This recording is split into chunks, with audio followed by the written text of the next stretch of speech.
Imagine this. It's 190,000 years ago, and grasslands like this are abundant. The dominant species is not humans, but rather giant megafauna, like giant ground sloths, saber-toothed tigers, and bears that make even the biggest grizzlies look small. Today, we're traveling back in time to take a look at one of the most iconic species to ever walk the earth, woolly mammoths. I'm Jesse Weiland, and me and my team of fellow Rocky Mountain Park Rangers have worked with wildlife from the depths of the South Pacific to the peaks of the Rocky Mountains. And now, I'm on a quest to uncover the world's most captivating wildlife research and bring it to you.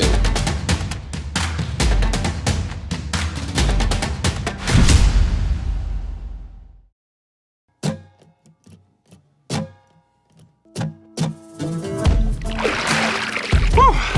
Hey guys, probably wondering what we're doing here right now. Actually, wetlands like this and bogs are actually one of the best places to find woolly mammoths. So let's get to it. Let's start looking.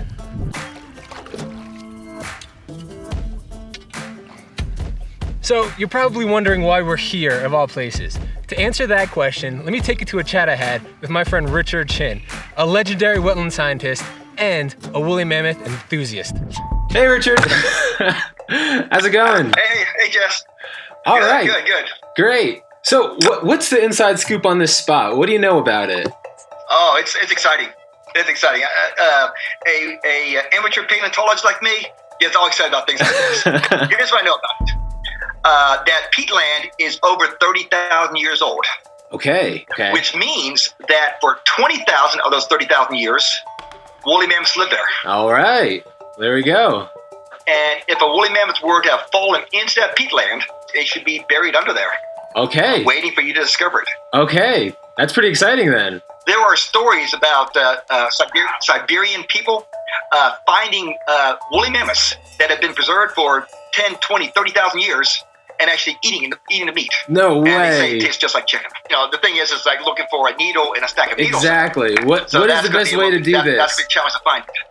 Ideally, what you'd want to do would be to run ground penetrating radar over the surface. Okay. Gotcha. So in the absence of that, which is what situation we are in. Everything else is going to be trial and error. Okay. Yeah, well, okay, so everything else is trial and error. If you were to put a gentle probe in there, the probe would go to the peat pretty easily. Okay. And if you felt some resistance, then that would be something I'd take a closer look at. There actually may be a woolly mammoth here, do you think? Absolutely. There's no question that woolly mammoths roamed there for 20,000 years before they went extinct. All right, I think we got our mission. Yeah, I would join you on that mission any day. That would be a great mission. All right. Well, thanks again, Richard. We'll let you know what we find. Okay, Jess. Talk to you later. Right. See ya. Thanks a lot. So the underlayer here is actually anaerobic, which means there's no oxygen. So what that helps us with is that the bacteria that normally eat away at the mammoth remains or whatever is here, it's not here or it's working a lot slower. So this gives us a better chance at finding any mammoth remains or anything else that might be here. Let's go give it a shot. Ooh, that's a click. That's a click. Is there a chance? What is it? It's a rock. Another rock. A rock. It's almost like we're in the Rocky Mountains or something.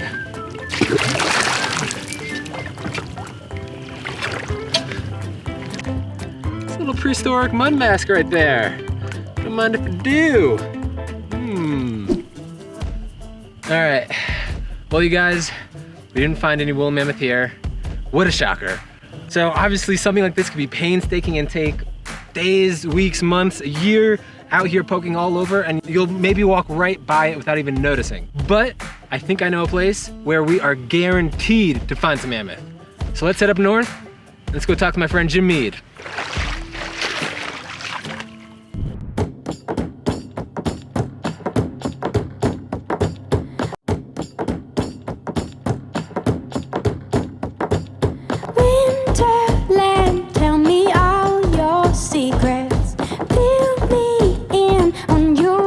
Today, we're headed to Hot Springs, South Dakota to meet with Dr. Jim Mead and his team of paleontologists at the Mammoth site. Our mission is to dig a little deeper into the mystery that shrouds the legendary mammoth. Sound cool? That sounds great. All right, let's do it.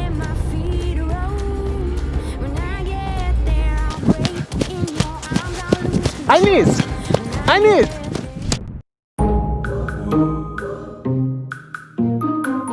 The Mammoth site is one of, or if not the, most famous dig site in the country.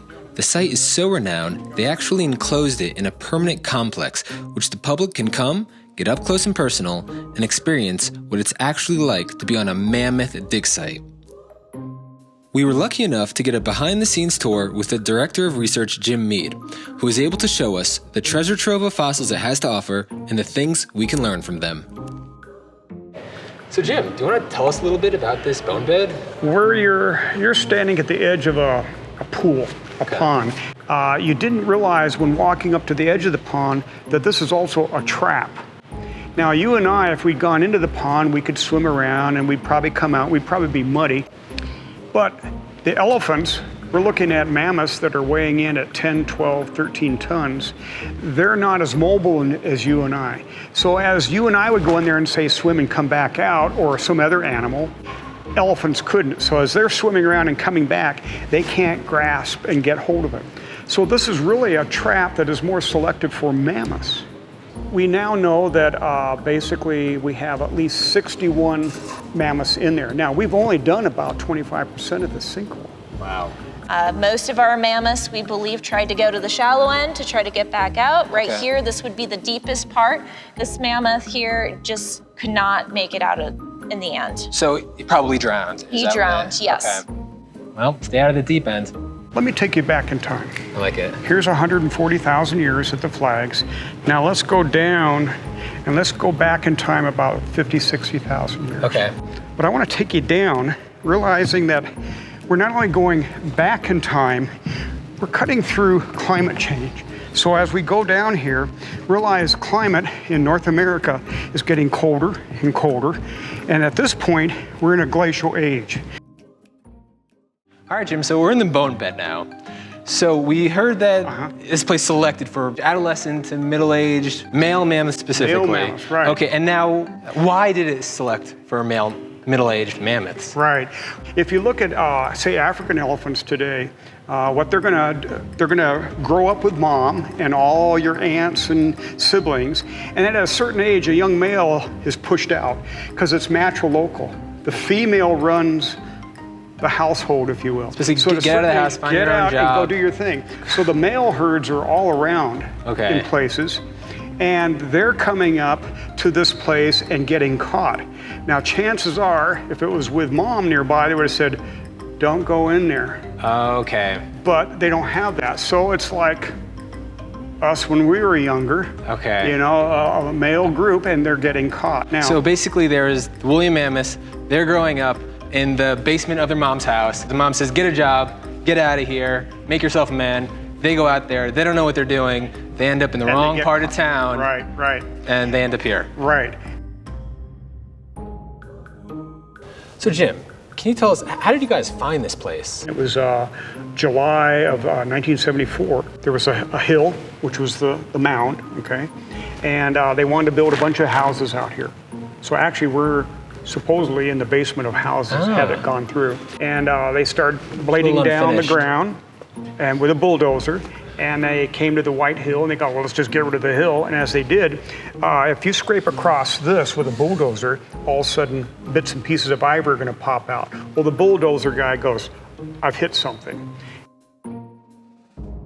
Jim goes on to explain that while mammoth fossils are still being found all over the globe, the cause of the extinction is still unknown for sure, but was likely due to a combination of climatic changes that shrunk their home range, and then humans dealing the final blow through hunting when their populations were already dwindling. And if you want, we're Dr. Sharon Holte's over here, and she's excavating out one of the skulls that we need to better expose. Go talk to her. Let's do it.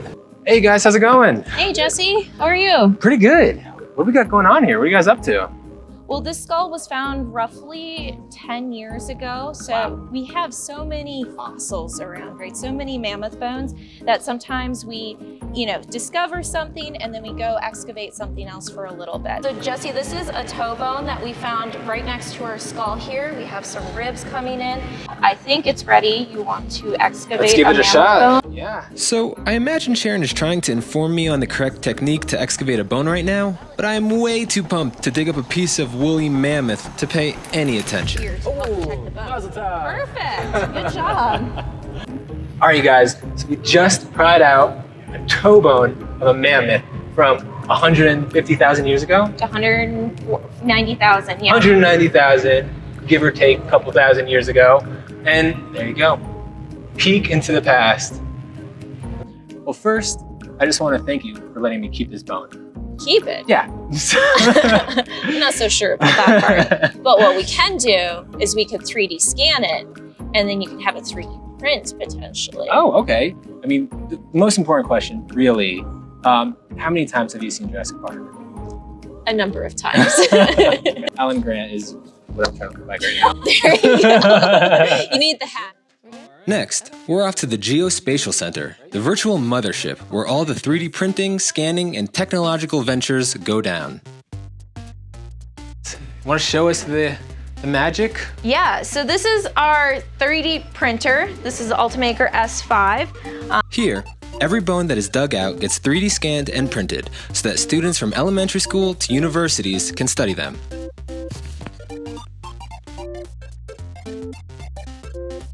In any other circumstances, a box full of skulls is not what you would want somebody to find. Exactly. But in this situation, it's okay. I think it's pretty cool. Jesse, this is the mammoth toe bone that you excavated from the bone bed.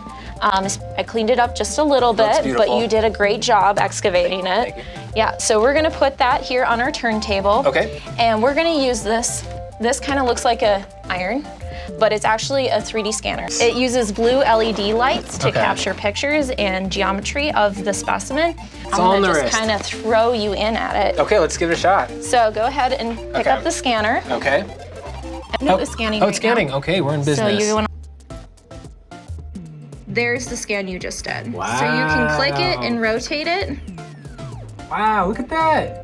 So this scanner is pretty expensive itself. How much? This is roughly about 25,000 or so. So this iron is basically worth more than everything I own. It's worth more than my car. See, look at how accurate it is. You can even see the numbers. That's crazy.